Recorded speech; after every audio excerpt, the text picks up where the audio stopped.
مجھے آپ کے سوال کے بارے میں زیادہ معلومات نہیں ہیں۔ ابھی سب کچھ بدستور طے کیا جا رہا ہے۔ میں صرف اتنا بتا سکتی ہوں کہ ابھی تک کوئی حتمی فیصلہ نہیں ہوا۔ اگر آپ اس بارے میں کوئی خبریں دیکھ رہے ہیں تو ممکن ہے وہ درست نہ ہوں، کیونکہ جن لوگوں سے میں نے بات کی ہے ان کے مطابق ابھی تک کچھ بھی تصدیق شدہ نہیں ہے۔ اس لیے ہمیں صورتحال پر نظر رکھنی چاہیے اور بہترین کی امید رکھنی چاہیے۔ امریکہ اور ایران کے درمیان خاص طور پر ابنائے ہرمز کے حوالے سے کافی پیش رفت اور اپڈیٹس سامنے آئی ہیں، اس لیے یہ ایک بدلتی ہوئی صورتحال ہے۔ اچھا کیٹلین، کیونکہ اس سے قبل آپ نے ایک سوشل میڈیا پوسٹ کے اندر بتایا تھا اور بعد میں کچھ انٹرویوز کے اندر بھی کہ آپ اسلام آباد سے واپس جانے لگی تھی، پھر ڈونلڈ ٹرمپ سے آپ کا رابطہ ہوا اور آپ نے جب ان سے پوچھا کہ کیا واپس آ جائیں تو انہوں نے کہا کہ نہیں، 2 سے 3 دن انتظار کر جائیں، کوئی بڑی ڈیولپمنٹ آنے والی ہے۔ سو کیا، اور پھر ڈونلڈ ٹرمپ نے خود بھی کہہ دیا کہ وہ مذاکرات میں جب یہ فائنل ہو جائیں گے تو ڈرافٹ پر سائن کرنے کے لیے پاکستان آ سکتے ہیں، تو کیا ڈونلڈ ٹرمپ آ رہے ہیں؟ آپ کی یو ایس میں جو بات ہوئی ہائی آفیشل سے یا ڈونلڈ ٹرمپ سے کہ وہ بھی اس مذاکراتی عمل کا حصہ بنیں گے اس دوسری بیٹھک میں؟ He told me that he was not coming.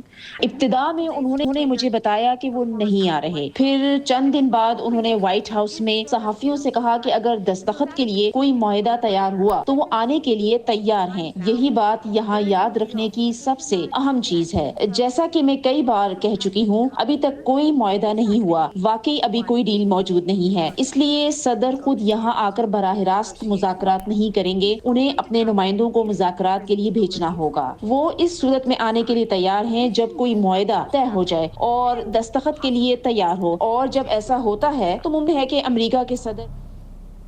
اچھا کیٹلین، یہ بتائیے گا کہ کیونکہ یہ پاکستان کی تو کوششیں رہی، فیلڈ مارشل عاصم منیر یا پاکستان کے پرائم منسٹر شہباز شریف اور پاکستان کے وزیر خارجہ اسحاق ڈار صاحب، ان کے دورے بھی جاری ہیں، ملاقاتیں بھی جاری ہیں اور مکمل کوشش کی جا رہی ہے کہ کسی ڈیل کے قریب پہنچا جائے، دونوں فریقین کو کہیں بٹھایا جائے۔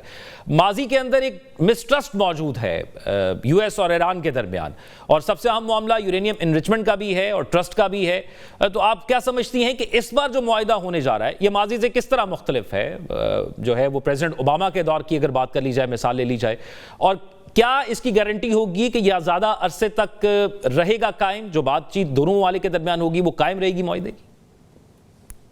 Be a lot different than the یہ معاہدہ یقیناً صدر براک اوباما کے دور کے معاہدے سے کافی مختلف ہوگا۔ میرا خیال ہے کہ اس معاہدے کو امریکی عوام نے زیادہ اچھا اور پائیدار نہیں سمجھا تھا، اس لیے اسے منسوخ کر دیا گیا تھا۔ یہ کہنا مشکل ہے کہ نیا معاہدہ ہونے میں کتنا وقت لگے گا یا آیا کوئی نیا معاہدہ ہو بھی پائے گا۔ صورتحال ابھی تک غیر یقینی ہے اور کچھ بھی حتمی طور پر طے نہیں ہوا، کیونکہ امریکہ اور ایران کے درمیان مذاکرات جاری ہیں۔ اب تک بہت کم چیزیں واقعی میں طے ہو سکی ہیں۔ that's actually been.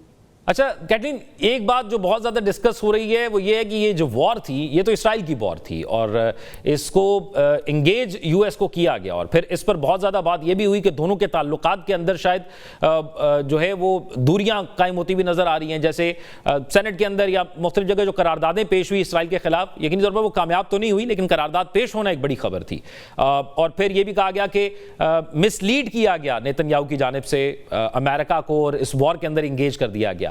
سو اس وار کے آؤٹ کمز کے اندر امریکن لوگ یا امریکہ میں کیا بات ہوتی ہے کہ کیا واقعی ایک مسٹرسٹ دونوں کے درمیان پیدا ہو گیا ہے؟ آپ جانتے ہیں میں دراصل ثقافت اور امریکی عوام رائے پر رپورٹنگ نہیں کرتی، اس لیے میں اس بارے میں زیادہ کچھ نہیں کہہ سکتی، معذرت۔